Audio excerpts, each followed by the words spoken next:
Pep Guardiola has now achieved 2 European trebles, and if you watched his teams in 2009 and 2023, you'd notice that they played very differently from each other. That Barcelona team in Pep's first ever season as a senior team coach played pure Tikitaka football.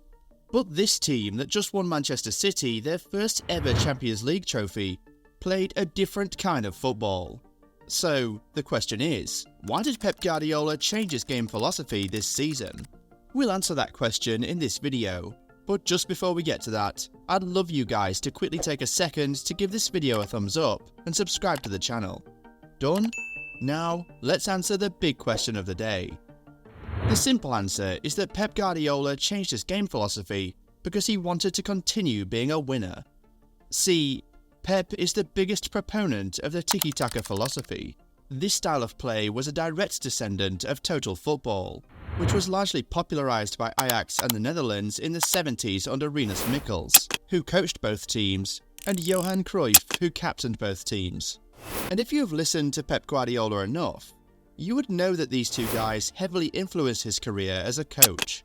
He even directly worked under Johan Cruyff when the Dutchman was coach at Barcelona in the 80s and 90s. So, Pep may not have invented the tiki-taka, but he was the philosophy's biggest ambassador, and you could also say that he was the best executioner, because with that style of play, he did what nobody else had ever done, by absolutely dominating club football and winning 6 trophies in 1 year. With this style, he established himself as the most successful coach in Barcelona's history in just 4 years. Even more successful than his mentor Johan Cruyff, who was Barcelona boss for 8 years. Guardiola then exported this same philosophy to Germany when he became coach of Bayern Munich in 2013. He got the Bundesliga giants playing the possession-based football, and you have to say he executed the style of play pretty excellently with Bayern Munich too. Maybe not as good as he did at Barcelona, but he was certainly pretty dominant with this style. And then, as if on a European tour, he took his philosophy to England when he became Manchester City boss in 2016.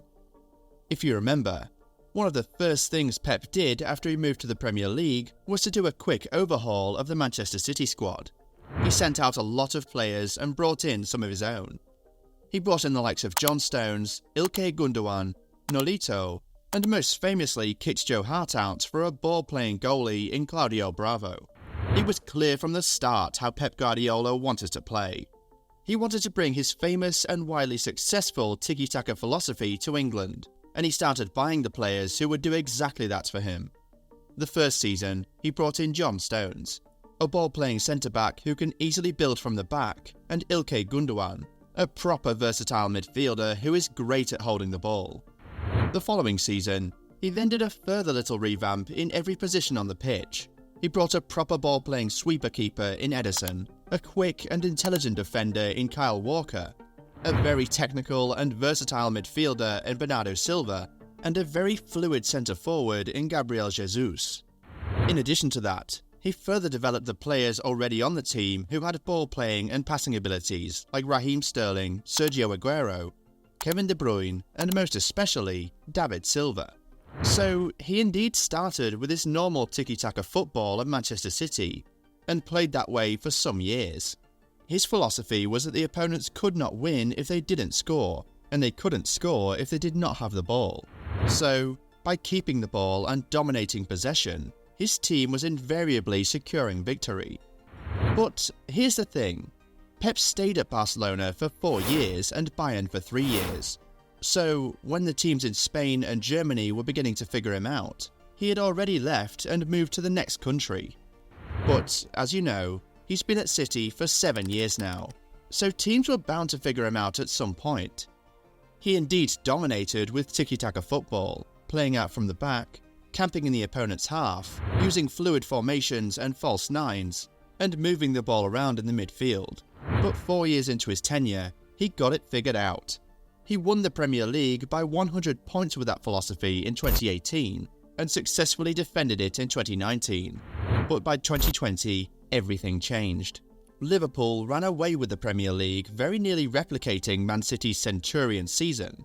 Meanwhile, City themselves finished 18 points behind Liverpool in the league, and got embarrassed in the Champions League by Lyon in the quarter-final.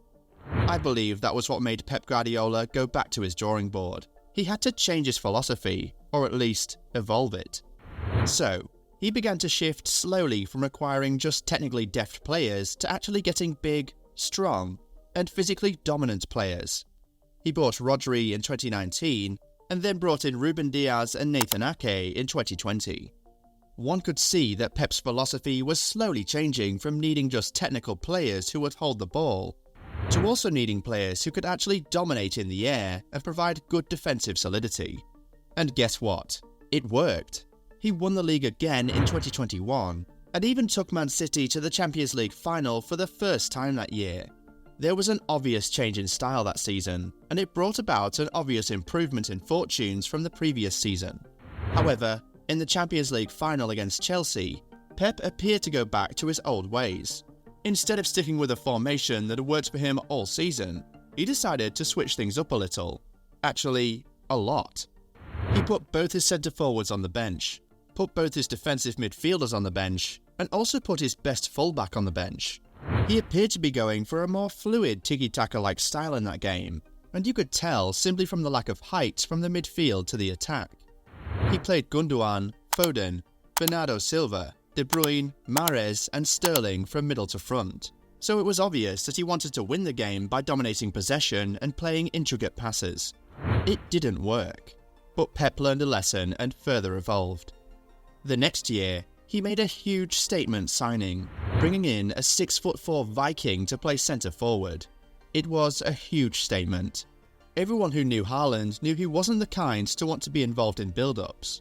He just wanted to wait in the box for passes and crosses.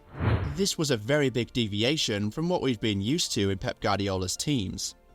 The man always loved fluid strikers who could hold up play, move around, and still get goals. From Samuel Eto'o to Thierry Henry to Lionel Messi, and even to Robert Lewandowski, Gabriel Jesus and Sergio Aguero. All these guys had no problem dropping back and being involved in the build-up of goals. But Haaland? Nah, he's not very interested in that. And Pep did not even try to change him. Instead, he built the team around him.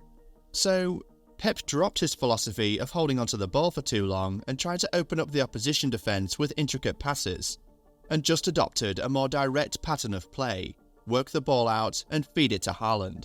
So, we began to see crosses flying in from everywhere, whether the cross came from De Bruyne, Walker, Cancelo, Gundogan or Foden. The main thing was that the balls had to be fed to the goal machine up front. And at the back, there was also a huge change.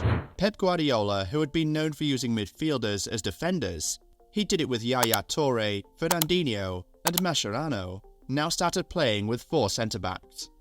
This signified a huge turn. Before, Pep would say, as long as we keep the ball, you can't score. But now he's thinking more like, as long as we have a tight and solid defence, you can't score. But he didn't totally lose his identity though. He started pushing his best ball-playing defender into DM, which creates a box midfield and still gives him the dominance he requires at the middle of the park. And did it work? Well, first ever Champions League title for City, the Premier League three-peat and the European treble all in one season. What do you think?